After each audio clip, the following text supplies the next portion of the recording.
Hey guys, it's Tom again.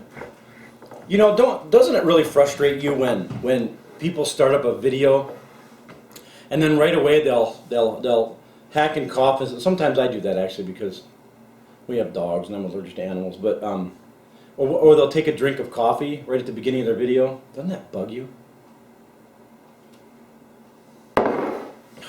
Anyways, are you guys like me?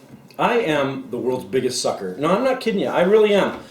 I'll hear online, like somebody like on a forum or something. I don't really go to the forums much, but I'll just be like surfing somebody's blog or a gardening blog or something, and I'll see where somebody is like, they're just like raving about this new tomato or a new cucumber or something like that, and right away if I've never grown it or heard of it, I'll go right out and I'll buy the seed, because I mean really, aren't we all doing the same thing? We're just trying to find the absolute best variety that suits our palate, because we want the best tasting, don't we? So we end up with with like me, I've got like 70 or 80 different varieties of tomato in my personal stock.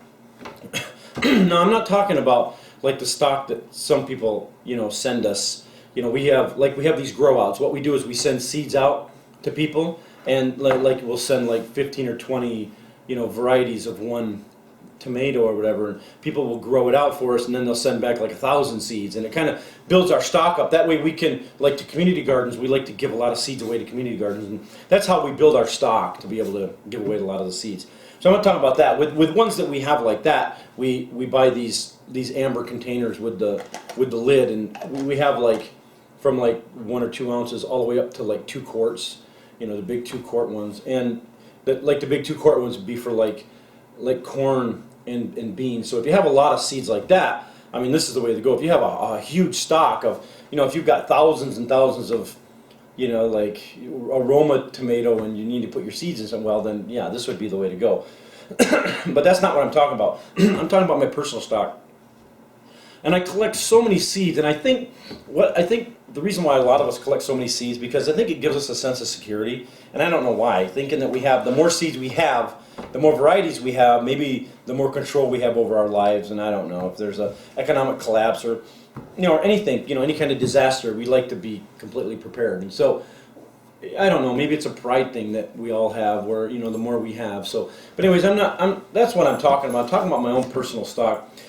And what I used to do, hey puppy, and what I used to do was I used to be kind of clever and creative, and I know a lot of people on the internet, they do the same thing that I used to do. Like I'd use like Altoid tins and like yogurt cups with lids and whatnot. I'd use all these different little containers and stuff, and then I realized that was just so cumbersome to have to take the seeds and put them in there and label it and put them on a shelf. And I mean, you get like 50 yogurt cups on a shelf trying to figure out what's in those with looking at a label, whereas if you take 50 packets of seeds, it's only about that thick. So I think what we try to do is we try to overthink. So and also I use I have tons of these. I have like seeds coming on my ears of these the baseball card sleeves with the each one. Like I say, we try to overthink, but in the last 6 or 7 years, I've really simplified it, and I thought, what, I'm not gonna the more we try sometimes to save work, the more work we create. So, but what I've done is, and I've just gone back to my tub, which I started with 20 years ago. I had a tub, so I've gone back to this. Now, my method is, I know you might think that this is really kind of like primitive, but this is really all we need, because this will fit we have a refrigerator. We have 2 refrigerators, one in the garage where we have a lot of stuff in the freezer, and then the refrigerator, and so this fits right on the shelf in the refrigerator, and it works just fine for us. And I don't want to make it sound like I'm kind of like dissing on people who want to be creative and have these cool ways of storing their seeds. That's great. That's really great. But I don't want to do it that way. I basically, now what I do is I have all my seeds in here, and what I do now, I have a lot of seeds. See, what I like to do is I like to keep them in their original package, like this, because I really don't want to have to relabel everything, and it's really difficult. So what I do is you know, the seed companies have done all the work for us. Because really, they put a picture on it. Well, a lot of times they put a picture, or they drew a picture, which I don't know if that's correct or not. But you know, they've got the picture on there. They've got the variety, and then they have the seed depth. They've got days to maturity. They've got everything that I need right in this little piece of paper right here. So why would I try to overthink this? So what I've done is when I organize my seeds, and I'll show you a little closer shot here, and you're going to laugh because it's really primitive. I organize all of my seeds by year. Now, when I do my own seeds, like a lot of times I'll be like at a friend's house, and I'll see like they'll have a flower or a vegetable or something that I don't have a seed of. Then what I'll do is I carry a bunch of these in my truck, and they're like a little 2-inch by 3-inch coin envelope. And what I do is I just carry a pen with me and I write it down, the date, you know, where I got it from, whose yard or whatever, and you know, and I always make sure that I ask them first. And then so I've got a bunch of these also that are, and they kind of fall down in here, but that's okay because they're all behind the year.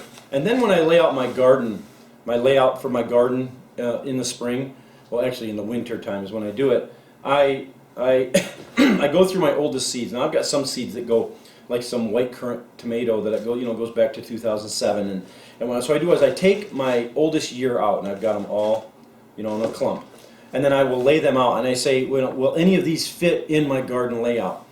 And if they do, great. If they don't, they go back in. Now I have another tub where I've got some seeds that go all the way back into, you know, the 90s and whatnot, and of course, you know, they're just varieties that I never even cared to grow out, and you know, they're chilled, but you know, I should do I'm going to do a seed germination test video real soon to show how we can test the viability of them. But anyways, about 2007 is about as far as I go back right now, and I know that I can get some, you know, some germination out of these tomatoes from 2007. So I'll say, okay, can I fit these into my you know, my garden layout? And then whatever doesn't fit into the layout, it goes right back in. Then I go to 2008 and I see what, you know, what I have. Now I also have a database on the computer of all the seeds that I have. Whenever I get a new variety, I will just go into my database and I'll type it in and I'll throw it in my pack, you know, for like this one here I've got started. I'll have 2013 started here. But anyways, I'll bring you in closer, and I know you're going to laugh because it seems pretty primitive, but I think you'll understand why I just don't want to fuss with it. I got more things to do with my time than have to, you know, organize my seeds and stuff. All right, I'll bring you guys in and I'll show you what's going on. Okay, so this is my primitive method of organizing my seeds, and I know that a lot of people probably say, well, don't you have a more sophisticated way of doing this? And really, we don't need a sophisticated way of organizing our seeds. Any way that you can get a hold of your seeds in a hurry and grab them and plant them, that's all that matters to me. Now what I have here, you notice I have a card in front, and I have the year. So basically, when I go to do my garden layout, I'll take these, and I'll take the 2007, and I'll lay it out, and that's because that's my oldest, and I'll say, will they fit in my garden plan anywhere? And I try really hard to get these incorporated, and if they don't fit in my plan, I'll even take a few of them and throw them into a pot somewhere outside, that, you know, just to get them to grow and to get them to save the seeds. So when I like take this, you know, anything like this Earl of Edgecombe, okay, if I don't have them anywhere else, what I would do is I'll just make sure that I grow this, and then like even if it's in a, you know, if I put like 5 or 6 plants in a pot, you know, in a few pots outside, and then I'll grow this, and then I know that I've got these old seeds here. But when I save the seeds, then all of a sudden I've got a new one. It goes to 2013, and if I want to, I can pitch those, or you know, I never pitch them, but you know where I'm coming from. Anyways, and you'll notice like here, this is what I was telling you about with the little, you know, coin envelopes. And then whenever I save seeds, I always just, you know, write on them what it is, and on the back I put, you know, the year and whatnot. So, anyways. That's how I do it. You'll notice I buy a lot of seeds from different companies, Heirloom Seeds and Baker Creek, and you know, I like those companies. Victory Seeds.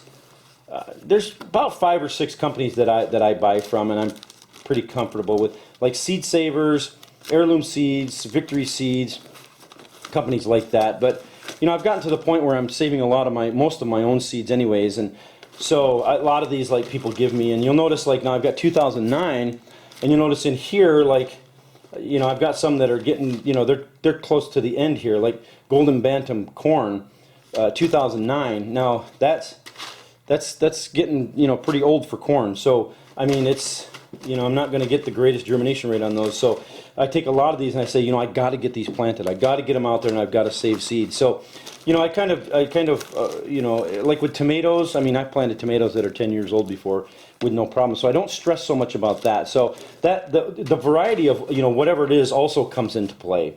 So yeah, this, you know, like I started 2013 here, and yeah, I know that it should be a lot more sophisticated, and you know, I'm sorry that it isn't, but anyways, that's how it goes.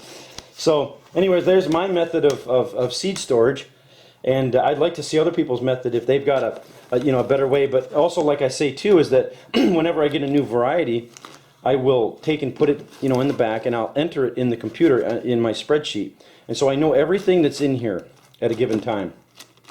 So I can print my spreadsheet out, and I can, you know, like I've got a copy of my spreadsheet in the truck. And then, now if you don't want to do it on the computer, what you could do is you could take and, like 2007, go through all the seeds and then just write them all on here, and as you use them, scratch them off, because you're not going to add more to the 2007, so, you know, it doesn't matter. So anyways, you could do it that way. But, well, there's my method, and yeah, all right, well, thank you very much for watching, guys, and we'll catch y'all later.